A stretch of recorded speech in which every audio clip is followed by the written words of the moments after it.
Bueno, ¿cómo están? Espero que muy bien. Esta es otra clase de la materia Historia Social General Contemporánea. Ayer tuvimos una clase de repaso, espero que les haya servido. En realidad tuvimos dos clases de repaso. A raíz de que algunas de ustedes les convenía a la mañana, hicimos una clase de revisión a la mañana y en el caso de los que les convenía a la noche, también hicimos una clase de revisión a la noche. A la mañana estuvieron mejor las preguntas, se notaba la lectura, le doy ahí un tirón de orejas para la gente de la noche, pero a la noche también hubieron un par de preguntas lindas que demuestran que están siguiendo la materia y muy pertinentes además, ¿no? Principalmente sobre la Revolución Inglesa. Entendí que les quedó claro lo que fuimos respondiendo, así que hoy vamos a tener una clase muy corta. Yo tampoco quiero ser un hincha, eh, esperamos con Camila, no cargarlos de ya más de lo que tiene la materia, que es, no sé si bastante. En historia solemos tener mucha lectura en todas las materias, por lo menos en las que dicto yo. Y bueno, tenemos por lo menos un texto por clase, ¿no? Al menos un texto por clase. Entonces hoy, continuando con lo que tiene que ver con el mundo anglosajón, vimos la Revolución Inglesa, la clase anterior, con todos sus aspectos sociales, también culturales y también políticos.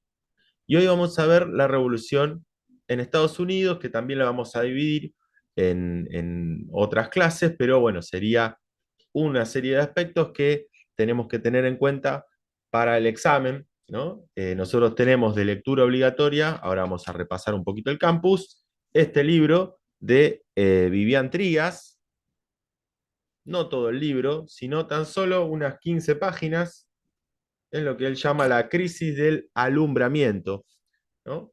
Este libro de Vivian Trías forma parte de lo que sería ya la unidad 4. Ahora voy a compartir pantalla y vamos a ver. Ahí tenemos la materia y podemos ver que teníamos, bueno, obviamente el programa, la, la unidad 1, donde veíamos el tema de la historia, bueno, lo que estuvimos hablando ayer en los repasos, ¿no? Sobre qué es la historia, qué es la nueva historia, tener en cuenta, ahí le voy tirando unos centros para el examen, tener en cuenta que las características que tiene la nueva historia respecto a la historia oficial, la historia tradicional, cuáles son los problemas que tenemos nosotros en, en nuestra región respecto a la historia universal. Después teníamos la unidad 2 sobre la expansión de los europeos al resto del mundo, del texto de Wolf y de Erich Hobsbawm, sobre qué elementos tienen que ver con la revolución industrial y qué característica tiene esa expansión de los europeos al mundo. Después teníamos la vía inglesa al capitalismo agrario, o sea, la revolución inglesa, que fue la que vimos la clase pasada. Y hoy tenemos esta unidad 4. Arrancamos unidad 4 que nos va a llevar una serie de clases en donde nosotros vamos a ver la revolución de la independencia en Estados Unidos, que nos va a llevar al menos dos clases, vamos a ver un poquito más después, la revolución francesa, ¿no? Eh, y vamos a ver esa revolución francesa cómo repercute en América, principalmente en Haití, ¿está bien? Y aprovechamos para ver un poco cómo era el mundo colonial a partir eh, de la llegada de los europeos, o sea, cómo se producía esa relación, qué características tenía entre Europa y América. Y después también, por eso nos va a llevar varias clases, vamos a ver una característica, una categoría que es muy importante en América Latina, que es la categoría de oligarquía, con el texto de Waldo Ansaldi. Entonces, fíjense todo lo que tenemos en esta unidad. Hoy tenemos el texto de Vivian Trías y un textito que escribí hace unos años, hace 3 años, que tiene que ver con la clase que vamos a ver hoy, que les vuelvo a decir, muy breve, porque no los quiero llenar de contenido para el examen. Ya creo que revisamos todos los aspectos en el repaso y hoy vamos a ver qué característica tiene esta revolución en Estados Unidos.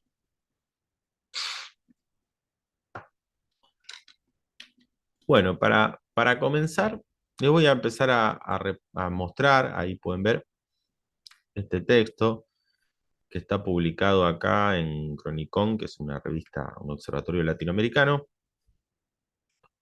y que tiene mucho del libro de Vivian Trías, porque yo fui extrayendo de diferentes autores lo que sé de la Revolución Norteamericana, comparando visiones, rastreando documentos, y llego a este texto que un poco resume algunos aspectos de lo que fueron los anglosajones en América Latina y el Caribe. Obviamente la lectura tenemos este que es un texto breve de 2 páginas, el que les estoy mostrando ahora, y después tienen el texto más importante de Vivian Trías, Historia del Imperialismo Norteamericano.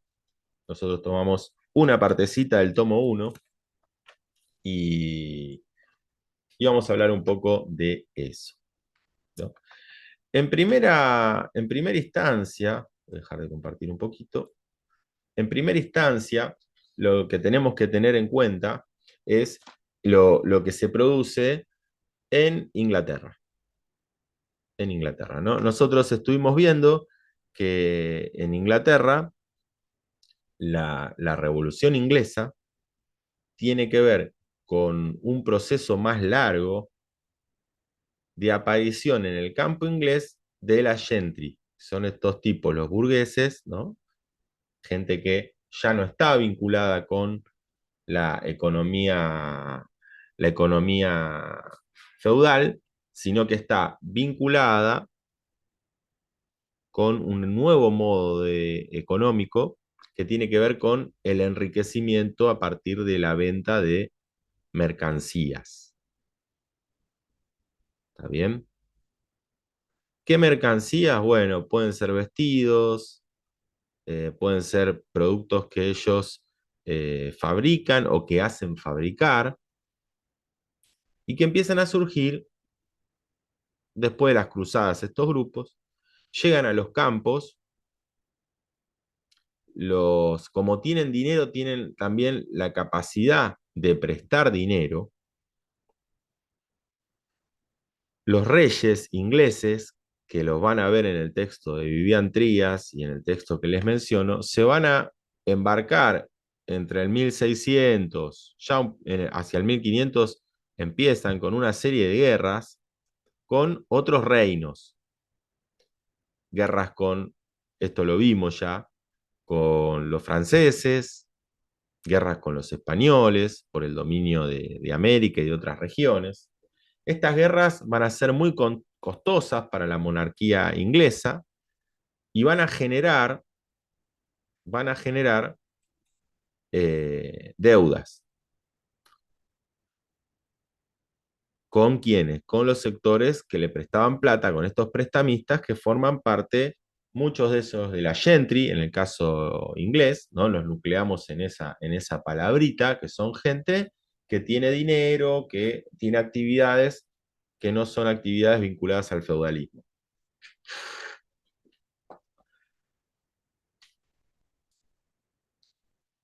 Entonces, ¿qué hacen los reyes? Los reyes, en esa situación de pérdida de poder y al mismo tiempo de crecimiento de este sector de la gentry, se ven en la necesidad de ofrecerle algo. El ofrecimiento que le empiezan a dar los reyes al sector de la gentry, los reyes, cuando digo reyes, digo también la nobleza, también los señores feudales que están vinculados con el rey, ¿no? Por esas relaciones feudo-vasalláticas, ¿no? Eh, Esos sectores, acuérdense, de relaciones en donde el rey, de alguna manera, eh, tiene una relación con los señores feudales, en donde si él entra en guerra, la nobleza tiene que entrar en guerra también con él, ¿no? De hecho, los principales generales, los principales personajes que están en la guerra también son nobles. Acuérdense que la actividad guerrera tenía que ver con un carácter de nobleza también. No todos podían salir a guerrear, ¿no? Sino que aquellos que eran guerreros eran los nobles, ¿no? Entonces, la nobleza, los señores feudales, está íntimamente relacionada con todo lo que es en el caso inglés, primero la dinastía de Tudor y después la de los Estuardo.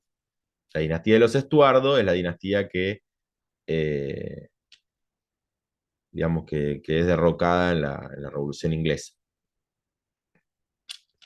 Bueno, y los Estuardo, lo pueden ver en textos de literatura inglesa, están siempre vinculados con el absolutismo, como aquellos que no, gobernaban sin escuchar a nadie, los absolutistas, ¿no? Que van a durar muy poco en Inglaterra. Los Tudor tenían esa tendencia, pero la dinastía de los Estuardo, con Jacobo y con Carlos I, son los que más van a llevar a cabo esa lógica. Bueno, ¿qué pasa finalmente en Inglaterra? Bueno, los reyes, los Tudor empiezan a hacer empiezan a tener esta tendencia, pero después los Estuardos, más aún, empiezan a darle para alquilar tierras a la gentry. Acuérdense siempre que las tierras no se las dan porque las tierras tienen que ver también con una cuestión de sangre. Se hereda aquel que es noble. Los nobles son los propietarios de tierras. Después todo esto se va a ir deformando, pero primero son los nobles no dan las tierras, los señores feudales que son nobles no dan las tierras, ¿no? Tampoco dan las tierras los reyes. Pero sí las prestan para la explotación. Las prestan para la explotación.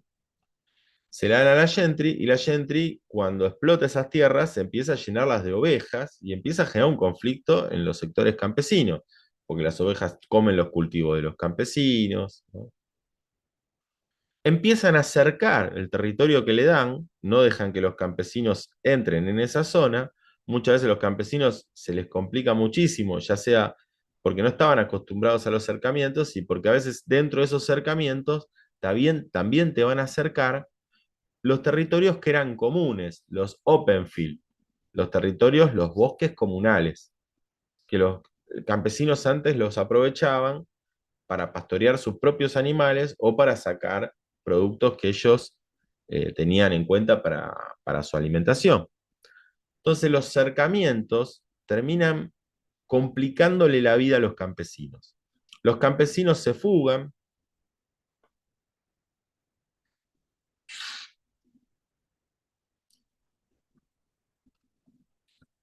Algunos campesinos empiezan a pulular los campos y son estos hombres sin amo de los que habla Christopher Hill. Ahora permítanme que les muestre qué empieza a pasar en América con estos grupos, ¿no? En, desde 1500, desde 1500, ¿no? Acá van a ver, y en realidad hacia fines del 1500, ¿no? En 1583 ya empezamos a ver que empieza a merodear las tierras del norte de América un pirata, el pirata inglés Walter Raleigh. Walter Raleigh, ¿no? Autorizado por la reina Isabel de Inglaterra, empieza a merodear los territorios norteamericanos del Norteamérica, que de ninguna manera le pertenecían a Inglaterra, ¿no? Eh, antes de la Revolución Inglesa, ¿no? Inglaterra empieza a merodear estos territorios que le pertenecían por derecho internacional a los españoles, ¿no? Tanto los ingleses como los franceses les empiezan a disputar América del Norte a los españoles, ¿no?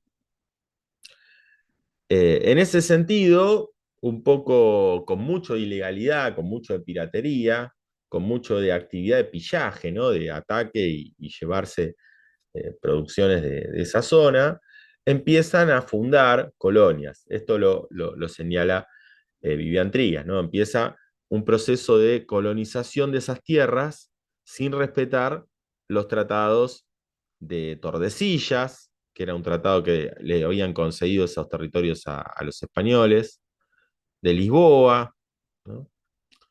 Bueno, eh, empiezan a producirse eh, una, una serie de avances ingleses sobre estos territorios.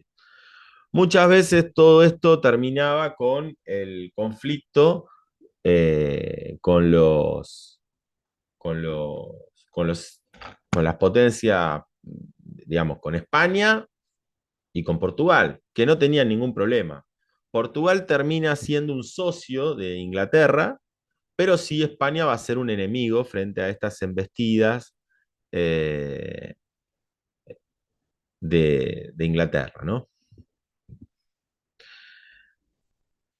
En el, en el, en el caso de los norteamericanos, perdón, de los británicos, en la zona de Gran Bretaña, perdón, de América del Norte, empezamos a ver todos estos avances que después de la, de la Revolución Inglesa, acá van a ver,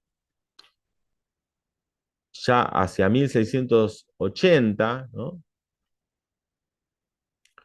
Empezamos a ver cómo, esto no es casualidad, cómo empiezan a llegar poblaciones hacia el territorio de América. ¿Por qué digo que no es casualidad?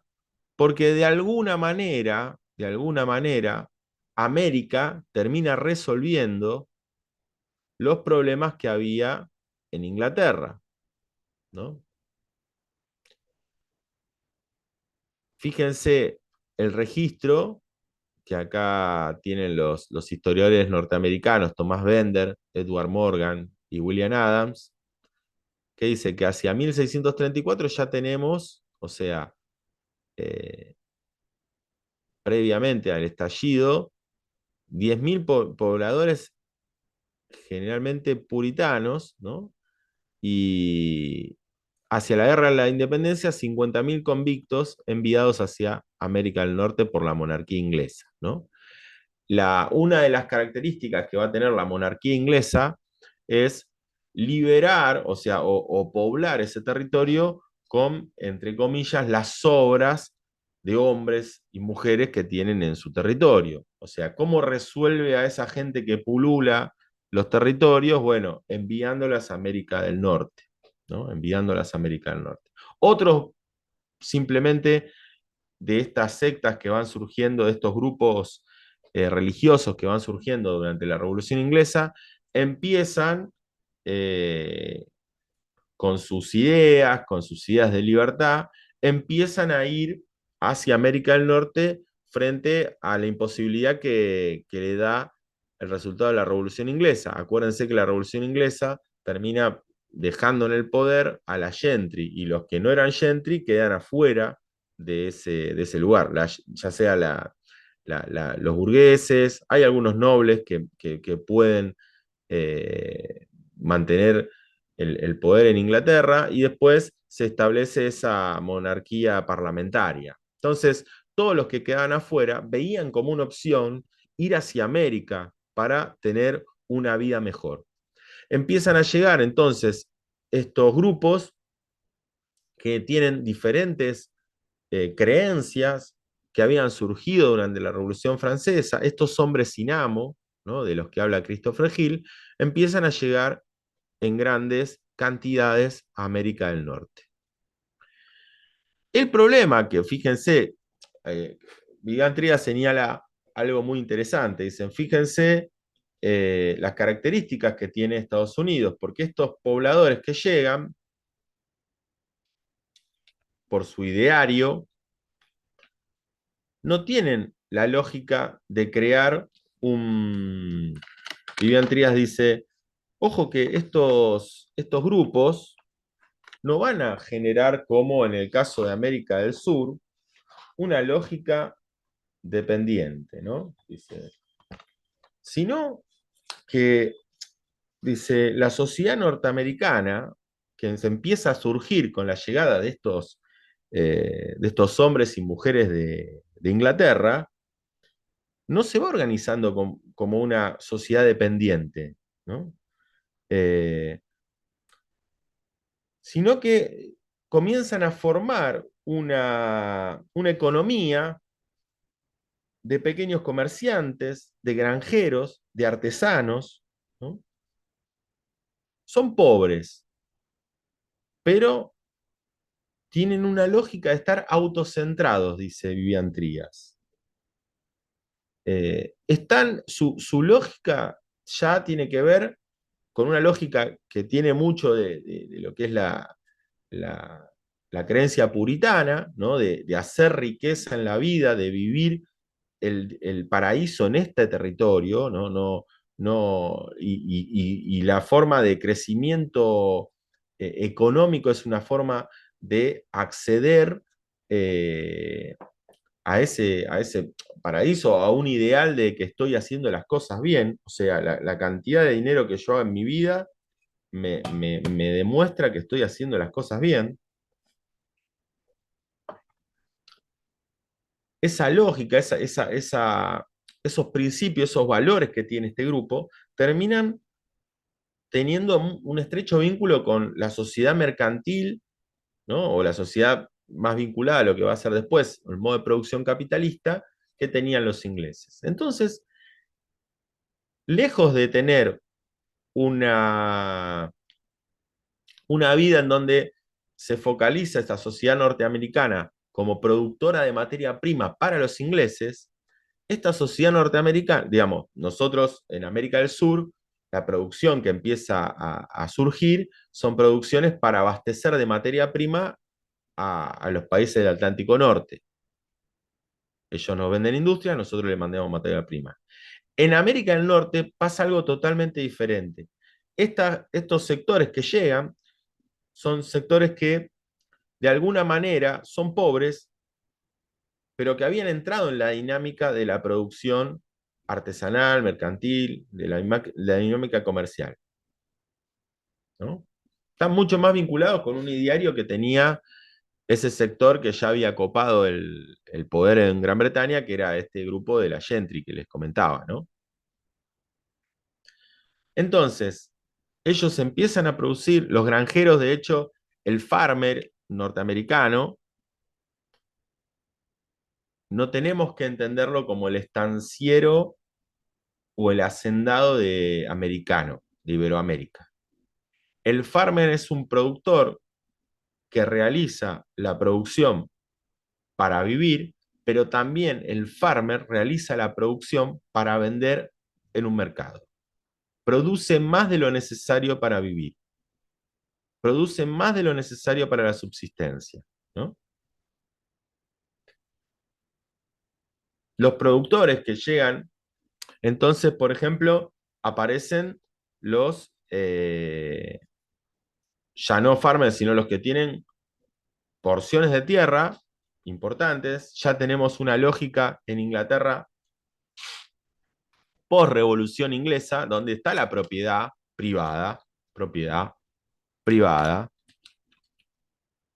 ¿no? La propiedad privada se la compran al Estado inglés, ¿no? El Estado inglés se va apoderando de ese territorio, primero por piratería, después por pillaje y después con tratados, ¿no? O sea, hay guerras que Inglaterra va a terminar venciendo, ¿no? Va a terminar venciendo. Acá Vivian Trías, por ejemplo, yo ahí les mencionaba varios tratados. Fíjense acá. Ahí les voy a mostrar. Les voy a mostrar esto. Yo acá les había mencionado en el texto este que escribí hace unos años. Vamos más arriba. Acá está. ¿No? que se dice, a modo de síntesis, observo que mientras en el caso español y portugués las coronas se interesaron por sostener sus conquistas con tratados y leyes de reconocimiento interestatal, ¿no? Tordesillas, Lisboa. En el caso de América del Norte se desarrolló todo lo contrario. ¿Por qué? Porque Inglaterra, antes de apoderarse del territorio, perdón, antes de firmar un tratado, se apoderaba del territorio. Inglaterra, una vez que se apoderaba del territorio, ¿no? Empezaba a negociar, pero con el territorio ya apoderado, ¿no? Una lógica británica que nosotros la sufrimos en las Malvinas. ¿Cuándo quieren ponerse a charlar los ingleses después que ocupan ilegalmente en 1833 las Malvinas? Después de que lo ocuparon. Después de que lo ocuparon. Primero lo ocupan militarmente y después van al tratado, ¿no? Eh, algo muy particular que tiene muy poco que ver con el derecho, ¿no? Y más que ver con el pillaje y la piratería. Es como que te roban el auto y después que te roban el auto, el ladrón quiere negociar con vos, ¿no?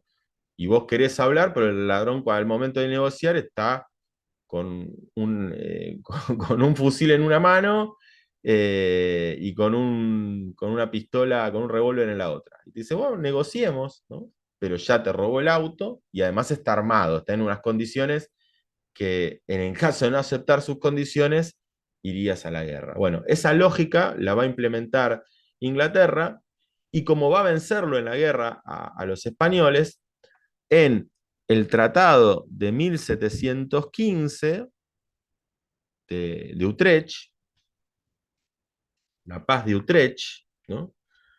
Eh, va a permitir apoderarse de estos territorios ya vía tratado. Y una vez que se apodera de esos territorios, los empieza a ceder en propiedad privada a los colonos que lleguen, o sea, a los ingleses que lleguen, que tienen algún dinero, compran el territorio a la corona británica y lo empiezan a explotar, lo empiezan a dominar como parte de su propiedad. El problema que vamos a ver, que estos colonos se establecen, estos granjeros se establecen y empiezan a producir, ya con esta lógica puritana, con esta lógica mercantil, ¿no?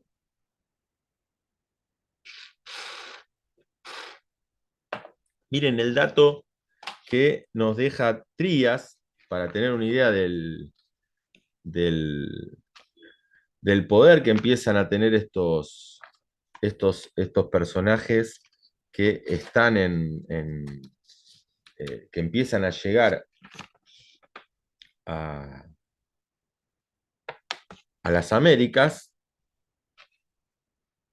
que lo busco, lo teníamos por acá. Hay un, hay un momento que dicen ya en los productores que estaban en América, perdón, sí, los productores que estaban en América tenían una importancia en, en el Parlamento inglés, ¿no? ¿Por qué? Porque estos, acuérdense, post-revolución inglesa, ya no tenés que ser noble para estar en el Parlamento. El Parlamento está configurado por la gente de cualquier, no de sangre azul, sino cualquier, digamos, no noble, de cualquiera que pueda acceder al Parlamento por medio de un voto, ¿no? Puede estar en ese control, ¿no? Dice, en el Parlamento inglés, hacia 1733, dice Trías, ya participan 74 grandes plantadores, propietarios de plantadores de caña, de azúcar, de las Antillas. O sea, son ingleses que llegan a América. En América producen, compran territorio y empiezan, algunos tienen negocios en Inglaterra y negocios en las Antillas, negocios en Estados Unidos, empiezan a producir azúcar de caña con mano de obra esclava, con mano de obra esclava. Y estos grupos participan en el Parlamento y quieren votar, levantan la mano para que lo favorezcan diferentes reglamentaciones, ¿no? pero ya ven el poder que tiene el grupo que está explotando producciones en América. Lo que vamos a ver de la Revolución Norteamericana, para no extenderme y lo que interesa saber, espero que vayan manejando cómo se va produciendo eh, el- la situación para llegar a la revolución, es que Inglaterra, de diferentes modos, empieza cada vez más a ver el peligro de estos colonos, ¿no?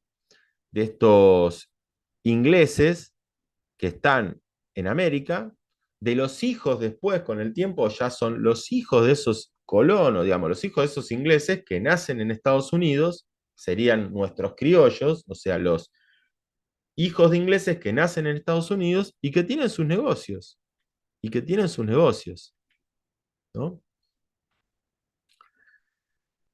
Tienen sus negocios y empiezan a competir, como la cantidad de tierra en América es tremendamente gigantesca respecto a las tierras de Gran Bretaña, como las condiciones también de producción y de fertilidad son mejores, empiezan a producir un montón digamos, empiezan a obtener un montón de ganancias que los ingleses empiezan a ver muy preocupados. Dicen, estos colonos, esta gente que está, los ingleses ya sea que están en, en, en las Antillas, pero principalmente el temor lo empiezan a tener con los hijos de estos ingleses que ya no tienen vínculo con Inglaterra y que están haciendo sus negocios y que son colonia británica. Y que son colonia británica. Entonces los británicos, ¿qué van a empezar a hacer? El Parlamento británico no solo le va a empezar a cerrar las puertas, no sé, perdón, para decirlo en otros términos, el Parlamento británico es de británicos, no pueden entrar los hijos de británicos que nacen en América. O sea, no hay norteamericanos en el Parlamento británico. Entonces, vos sos inglés, podés ir reclamar, pero el día que te mueras y que tu hijo, si nació en América, si nació en las Antillas, por más que sea tu hijo, ya no puede entrar en el Parlamento británico. Primer problema. Y el Parlamento británico es el que dicta las leyes. Y el Parlamento británico va a empezar a dictar leyes que no van a beneficiar a los productores de Norteamérica. ¿Me van siguiendo? O sea, el Parlamento británico, ¿qué va a decir? Bueno, a ver, ¿qué están produciendo? Y no, está la producción por ejemplo, el primer problema son las que se llaman las molasses ARC, ¿no? Las primeras, le dicen los británicos, che, ustedes van a tener que subir el derecho, van a tener que pagar un impuesto por producir azúcar y melaza. La melaza es fundamental porque la melaza es con lo que se hace el ron. Inglaterra invadió de barcos el mundo, el ron es el primer brebaje que toman los marineros en alta mar. Es una cantidad demencial de dinero generada por la venta de ron. Entonces, lo primero que hacen el Parlamento británico, cuando empieza a ver el crecimiento de lo que empiezan a producir los criollos, digamos, los nacidos en Norteamérica, es, le voy a poner un impuesto a la melaza en esas molasses ACT. ¿Por qué? Dice, si sos productor británico, no tenés impuesto. Si sos productor norteamericano, tenés impuesto. Pero no va a ser solo ese impuesto. Le empiezan a llover una serie de impuestos a todo lo norteamericano, ¿no? Fíjense, impuesto a la producción de azúcar, impuesto después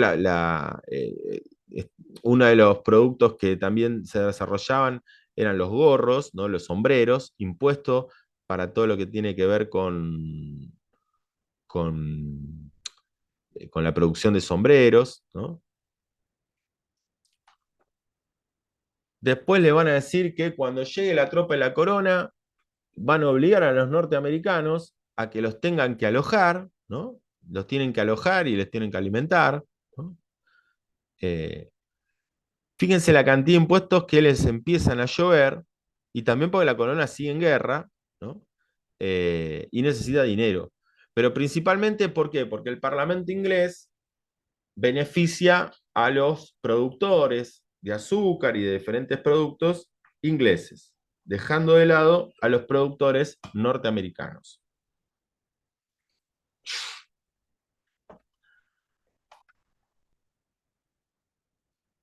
¿Me van siguiendo la idea? Entonces los norteamericanos empiezan a buscar otras salidas. La primera salida es el contrabando. Vender ese producto ilegalmente a los enemigos de Inglaterra. Vender el producto que Inglaterra a los norteamericanos les está poniendo un impuesto y le dice, bueno, vos lo puedes vender, pero eh, mucho más caro, ¿no? Nosotros no te lo vamos a comprar, vamos a elegir los ingleses. Entonces, ¿qué haces con esa producción? Que los ingleses no te la quieren comprar o te la están negando o te están poniendo un impuesto mayor y a vos te cuesta más. Empiezan los productores norteamericanos a buscar otra salida para esa mercancía, para esa producción, y la encuentran en los enemigos de Inglaterra, Francia y España, que están muy interesados, principalmente Francia, en que los norteamericanos rompan con Inglaterra. Rompan con Inglaterra. Francia y España van a ayudar a los norteamericanos a romper con Inglaterra. Francia va a ser fundamental para que Norteamérica realice la revolución. Fíjense, cuando van cuando empezamos a leer en el texto de Trías, esto termina en un,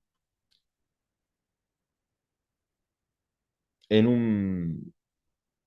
un impuesto más, ¿no? O sea, Inglaterra frente a esto se empieza a dar cuenta y los empieza a presionar más con mayores impuestos. Dice Villan Trías, en 1765 se produce la ley del timbre, ¿no? En donde los obligan a los norteamericanos a pagar por un sello en almanaques, naipes, documentos jurídicos, o sea, cada transacción que se realizaba, por ser norteamericanos, tenían que pagar a la corona inglesa, ¿no? Y ese dinero que se recaudaba se destinaba a tropas coloniales, o sea, los ingleses no eran ningunos giles, están viendo que se viene un conflicto. Entonces empiezan a reforzar la tropa inglesa para sostener ese posible conflicto.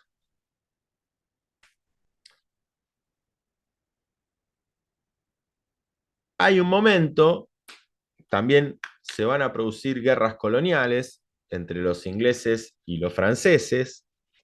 Estas guerras coloniales que se producen hacia el 60 van a beneficiar muchos a los norteamericanos porque van a tener que, va a haber una cantidad de soldados que ellos van a abastecer con producción.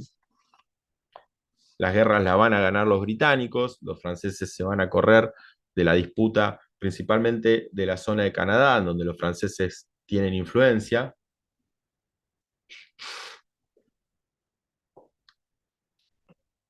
Una vez que terminan esos conflictos que se producen en paralelo de todo este contrabando y todo este conflicto que estamos señalando, termina con una rebelión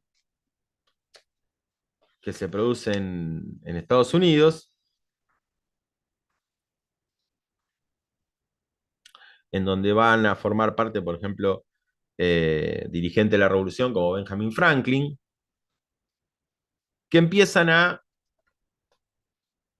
tener medidas ya tremendamente duras para con Inglaterra, ¿no?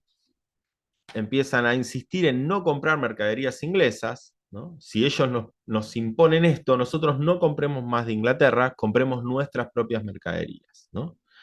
Esta, esta, esta situación termina generando ya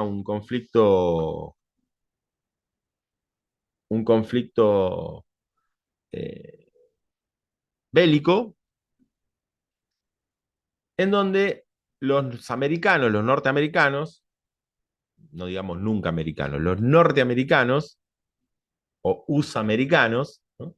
Van a terminar teniendo la ayuda francesa y ayuda española en la lucha contra los británicos, buscando una libertad, una revolución que les dé el total control sobre sus producciones sin pagar ningún impuesto a la corona británica. Un impuesto que para ellos era abusivo, era colonialista, era, era arbitrario, ¿no?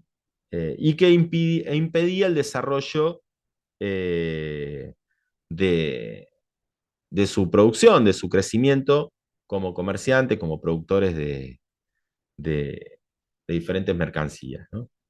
Otro personaje importante, George Washington, que va a ser parte, va a ser jefe del ejército continental inglés, perdón, norteamericano. Y yo diría que vamos a dejar acá para no llenar con mayores datos, más complicaciones ante el examen, tener en cuenta cuáles son las razones, las causas, yo les quería mostrar hoy, las causas que llevan a la revolución en Norteamérica, ¿no? Tener en cuenta la cantidad de actas que se empiezan a labrar, la cantidad de impuestos que los británicos empiezan a labrar en contra de las producciones norteamericanas para que bajen su crecimiento, ¿no? Beneficiando a los ingleses, cómo los norteamericanos no pueden entrar en el Parlamento inglés, cómo el Parlamento inglés empieza a beneficiar únicamente a la producción inglesa, también la influencia francesa y británica y española para luchar contra los, los británicos, ¿no? También los negocios que tienen estos grupos vinculados, o sea, ninguno de los dos, es gracioso esto, ¿no? Y Vivian Tría lo señala, el historiador Vivian Tría lo señala, que dice, hablan los dos de libertad, sin embargo, los dos son plantadores, o sea, son dueños de plantadores de esclavos, eso también es cierto, ¿no? El mismo George Washington, el líder del ejército, tenía plantaciones y tenía miles de esclavos, ¿no? El tipo era un esclavista sureño de Virginia, ¿no? Después vamos a hablar de esas divisiones del norte y el sur en Estados Unidos, la guerra de secesión y demás. Pero en principio, tener en cuenta estas causas, no los quiero llenar más de datos. Hoy terminamos por acá, teniendo en cuenta cómo Inglaterra les empieza a poner trabas al desarrollo comercial norteamericano, cómo los colonos, o sea, cómo los primeros colonos ingleses que llegan a las 13 colonias, ¿no? Que fundan las 13 colonias del Atlántico en Estados Unidos, son, eh, tienen una característica diferente a otras zonas de América. ¿Por qué? Porque ellos ya vienen con una idea de producción, de producción eh, autocentrada. Ellos no necesitan de Inglaterra, no tienen una lógica dependiente, ¿no? Y cómo esto va a terminar en un conflicto entre el Parlamento inglés y los norteamericanos, que desencadenará luego la guerra. Bueno, hasta acá llegamos hoy. Vamos, después les voy a dejar unos videitos. Espero que hayan entendido los videitos de la otra vez, ¿no? Vieron que había un video sobre Oliver Twist, ese fragmento que un poco muestra a esos niños que pululaban por las calles, ¿no? Esos chicos que no tenían dónde ir y terminaban robando en las ciudades. Después veíamos un fragmento de la película de Sherlock Holmes. Sherlock Holmes también habla un poco tiene que ver con el momento que estamos viendo de Inglaterra. Sherlock Holmes, ya más centrado, ya cerca del siglo XIX, ¿no? Pero Sherlock Holmes, ¿qué es? Es un tipo que se dedica a resolver crímenes. Uno de los problemas centrales que vamos a observar en, en, en Inglaterra, con el desarrollo industrial es que aparece la criminalidad. La criminalidad es un mal nuevo. No es que en el campo no había delitos, se cometían, pero mucho menos, porque se vivía en comunidad y se conocía absolutamente a todos. Y la misma comunidad se encargaba de regular esas acciones. En el caso de las ciudades, cuando aparecen las ciudades, en el momento de la revolución industrial, aparece lo desconocido. Aparece el personaje que es un transeúnte que vos no conocés. Y aparece el delito. El delito es algo nuevo, algo totalmente nuevo para los ámbitos de sociabilidad de la época. Y aparecen los detectives que empiezan a descubrir quiénes son los asesinos, ¿no? Es algo que surge durante ese momento, vinculado con esta idea de, como diría Bob Marley, la jungla de cemento, ¿no? Y aparecen los detectives. Por eso, tanto Sherlock Holmes como otros policiales, el policial negro, se vincula con eso que aparece nuevo en la ciudad, que es el crimen, que es el delito, es el desconocido, ¿no? El temor al desconocido. Y en esa imagen se ve también el crecimiento de Londres, ¿no? Con ese gran barco, como las construcciones de barcos. Quería mostrarle un poco eso en imagen, ¿no? A veces uno habla y no ve muchas imágenes. Pero bueno, hoy terminamos acá. Espero que solamente causas de la Revolución Norteamericana. Después vamos a ver un desarrollo más de la norteamericana, las consecuencias y la Revolución Francesa para la próxima clase. Bueno, les mando un abrazo y ya nos vemos el próximo sábado en el examen. Estudien, ya repasaron. Cualquier duda va por el foro. Cuídense, no va a haber preguntas mágicas, sino que van a ser lo central de cada texto y nada más. Bueno, les mando un abrazo grande. Chao.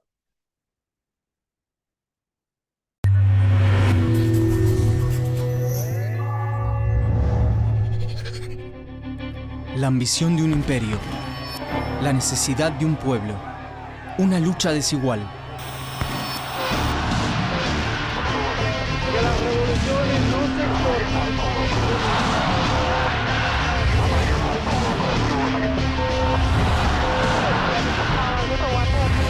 Esta América de color.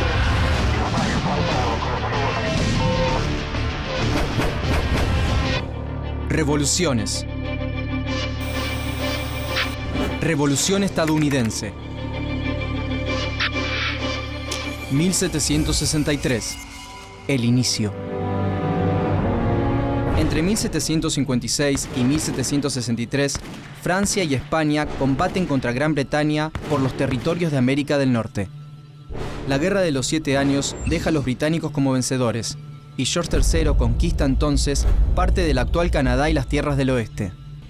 Los colonos recién llegados pueblan las ciudades ya existentes y fundan nuevas ciudades y pueblos. Al combatir a los indios, la corona ayuda a crear nuevas oportunidades para los colonos.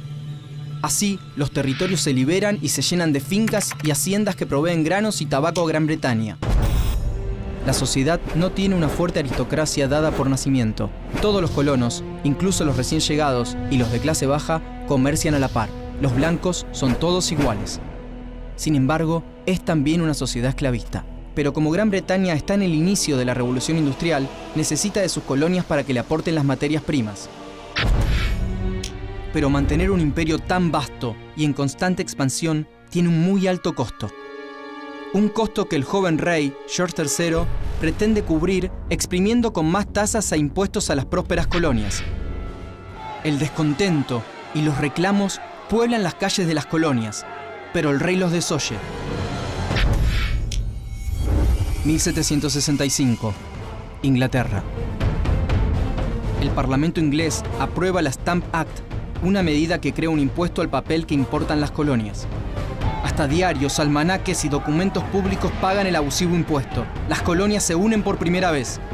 Hay llamados a desobedecer al imperio y movilizaciones organizadas que atacan a funcionarios. Los colonos ahora saben que pueden combatir el abuso de la corona. En Virginia se proclama un principio que será crucial para la separación formal de Gran Bretaña. No taxation without representation. No se pagarán impuestos a quien no represente a los colonos. Es claramente el principio de la autodeterminación. 1767. El pueblo dice basta. George III impone nuevos impuestos y la resistencia estalla en Maryland, New York, Filadelfia y sobre todo en Boston, donde ocurre una masacre que para muchos es el inicio de la revolución. 1770. La primera masacre. Boston está ocupada por tropas británicas que garantizan el cumplimiento de las disposiciones impositivas del rey. Un joven trabajador se acerca a la casa de aduana solicitando un pago, pero un centinela británico lo reprime. El joven regresa acompañado por un grupo de colonos y le arrojan al centinela bolsas de hielo y basura. Un capitán y 8 soldados acuden en su ayuda. Un soldado dispara deliberadamente a la muchedumbre. Resultado: 5 colonos muertos. Los colonos enjuician a los militares y 2 son hallados culpables de homicidio. John Adams, quien oficia de abogado defensor, dirá más tarde que la noche de la masacre de Boston es la fundación de la independencia de América. Nombre: John Adams Jr. Lugar y fecha de nacimiento: Braintree, Massachusetts, 30 de octubre de 1735. Origen social: modesto. Oficio: profesor de escuela y abogado. Datos destacados: presidente y vicepresidente de los Estados Unidos. 1773. Los hijos de la libertad. Los Hijos de la Libertad es una asociación secreta liderada por el primo de John Adams, Samuel Adams, quien no acepta que el Parlamento inglés legisle en asuntos de las colonias. Cuando en 1773 el gobierno británico aprueba la Tea Act, o Ley del Té, la Compañía de las Indias Orientales puede vender té en las colonias, compitiendo deslealmente con los comerciantes y contrabandistas locales, entre ellos Samuel Adams. Entre 60 y 150 hijos de la libertad se disfrazan de indios, amedrentan a los marineros y arrojan 45 toneladas de té por la borda. En represalia, la corona envía a Boston un nuevo gobernador y cierra el puerto. A pesar de eso, la independencia ya se discute libremente en los diarios de las colonias. 1774. Primer Congreso Continental. Las colonias comienzan a organizar sus milicias y a supervisar sus propias cortes de justicia. Líderes locales insisten en que la soberanía política es exclusividad de cada colonia, entre ellos John Adams y Thomas Jefferson. Nombre: Thomas Jefferson. Lugar y fecha de nacimiento: Shadwell, Virginia, 13 de abril de 1743. Origen social: aristocrático y esclavista. Oficio: abogado. Datos destacados: presidente y vicepresidente de los Estados Unidos. A fines de 1774 se reúne en Filadelfia el primer Congreso Continental. El Congreso no se inclina hacia ninguna postura radical, ni a favor de los más conservadores que buscan acordar con George III, ni a favor de los fervorosos independentistas de los Hijos de la Libertad, pero defiende claramente el derecho de las colonias a manejar sus asuntos internos sin intervención del imperio. John Adams es quien representa a Massachusetts en el Congreso. Bajo las influencias de Jefferson y Adams, la independencia está en marcha. 1775. Lucha armada. El 19 de abril, un grupo de colonos rebeldes intenta tomar un depósito de armas en Concord.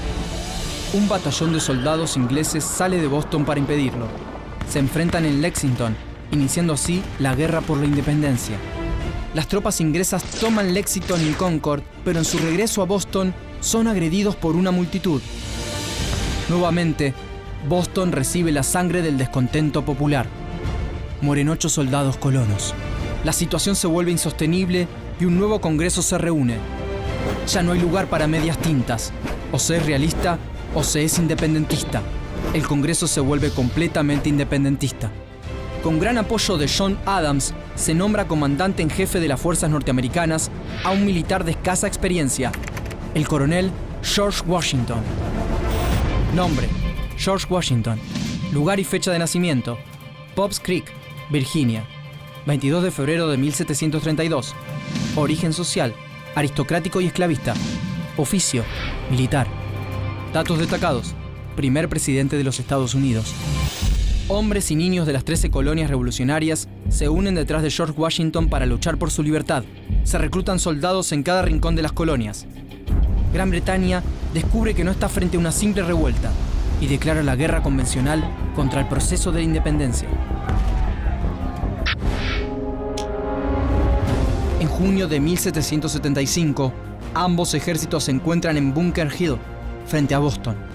Mueren 800 ingleses, pero los revolucionarios deben retirarse. El 4 de julio de 1776 se reúnen 56 congresistas para aprobar la Declaración de Independencia de los Estados Unidos, que Thomas Jefferson redacta con la ayuda de John Adams y Benjamin Franklin. Nombre: Benjamin Franklin. Lugar y fecha de nacimiento: Boston, Massachusetts, 17 de enero de 1706. Origen social: trabajador. Oficio: escritor, periodista e inventor. Datos destacados: fundador de universidades, bibliotecas y hospitales e inventor del pararrayos.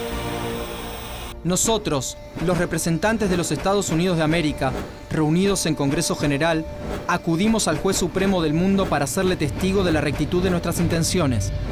En el nombre y con el poder pleno del buen pueblo de estas colonias, damos a conocer solemnemente y declaramos que estas colonias unidas son, y por derecho han de ser, estados libres e independientes. Thomas Jefferson, John Adams y Benjamin Franklin. Una batalla decisiva. En diciembre de 1776, Washington escribe una nota en su escritorio y marcha a la batalla de Trenton. Washington comanda una fuerza de 2.400 hombres que en la noche de Navidad cruza el río Delaware. A pesar de que el mal tiempo deja fuera de combate a una de las columnas, las tropas revolucionarias vencen a mercenarios alemanes que pelean por la corona británica y van por más. 1777, Saratoga. En octubre de 1777 se enfrentan nuevamente en Saratoga, en el estado de New York. El ejército británico, bajo el mando del general John Burgoyne, se rinde, causando un cambio de rumbo imprevisto en la guerra. Carlos III de España y Luis XVI de Francia ven la oportunidad de tomar revancha por la Guerra de los 7 años. Así, Benjamin Franklin, comisionado por el Congreso, negocia en París, y Francia entra abiertamente a la guerra, firmando una alianza con los colonos en 1778 y España un año después. La guerra reúne ahora una coalición internacional. Los días del imperio en América están contados. 1781. La batalla final. En 1781, 8.000 soldados británicos defienden Yorktown, su último reducto. Enfrentan a una flota francesa y a un ejército combinado franco-estadounidense de 16.000 hombres, bajo las órdenes de Washington. Las tropas británicas se rinden y la revolución triunfa. En Yorktown caen 156 británicos, 52 franceses y 20 independentistas. Son los últimos muertos en combate durante la Guerra de la Independencia, que en 8 años ha visto morir a 25.000 revolucionarios. 1783. La paz. En 1783, un contingente de los vencedores viaja a Francia a firmar el Tratado de París. Entre ellos están Franklin y John Adams. La revolución independentista de los Estados Unidos sienta las bases de la sociedad liberal e igualitaria y abierta a la aventura del ascenso social.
tomorrow all the things were gone I'd worked for all my life, and I had to start again with just my children and my wife. I thank my lucky stars to be living here today, 'cause the flag still stands for freedom, and they can't take that away.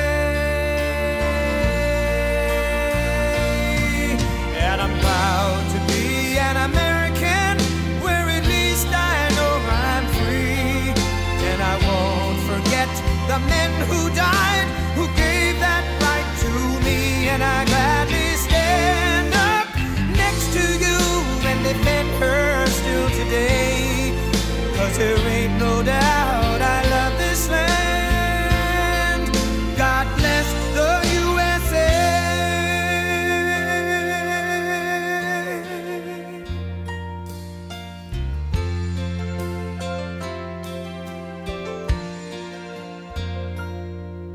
From the lakes of Minnesota to the hills of Tennessee, across the plains of Texas, from sea to shining sea, from Detroit down to Houston and New York to LA, where there's pride in every American heart, and it's time we stand and say that I'm proud to be an American, where at least I know I'm free. And I won't forget the men who died, who gave that right to me. And I gladly stand up next to you and defend her still today, 'cause there ain't no doubt I love this land. God bless the USA.